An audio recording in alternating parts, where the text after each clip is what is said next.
আমি বাঘ। আমার গর্জন শুনে বনের সকল প্রাণী ভয় পালায়। এক বনে বাস করত নানা রকম প্রাণী। বাঘ, সিংহ, হাতি, হরিণ, ভালুক, শিয়াল, নেকড়ে, বানর, আরো অনেক প্রাণী।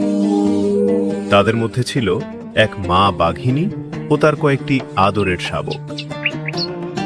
একদিন একটি বাঘ শাবক বাটারফ্লাইয়ের পিছনে খেলতে খেলতে শাবকটি হারিয়ে গেল। মা বাঘিনী বিভিন্ন দিকে ছুটাছুটি করে খুঁজতে খুঁজতে ক্লান্ত হয়েও তাকে পেল না। সে মন খারাপ করে বসে পড়ল। এদিকে গ্রামের এক সহজ সরল রাখাল পাশের মাঠে তার ছাগলগুলো চড়াচ্ছিল। হঠাৎ রাখাল দেখতে পেল ছোট্ট একটি বাঘের বাচ্চা তার মাকে হারিয়ে একা একা ক্ষুধায় কাতর হয়ে ঘুরে বেড়াচ্ছে। রাখাল দয়া করে সে বাচ্চাটিকে নিজের ছাগলগুলোর সঙ্গে নিয়ে নিল এবং লালন পালন করতে লাগলো। দিন যেতে লাগলো। বাঘের বাচ্চাটি ছাগলের সাথেই বড় হতে লাগলো। ছাগলের মতো ডাকতো, তাদের সঙ্গে খেলতো।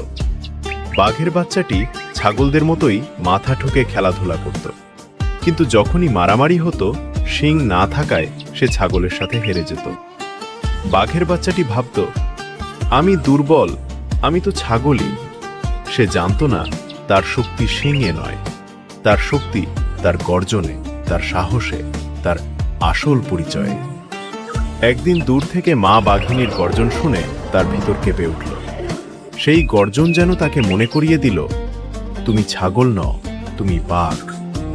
যেমন বাঘের বাচ্চা ছাগলের সাথে থাকতে থাকতে নিজের শক্তি ভুলে গিয়েছিল, তেমনি আমরা মুসলিম জাতি খারাপ মানুষের সাথে থাকতে থাকতেও ইসলামিক আদর্শ ও নৈতিকতা ভুলে গেছি।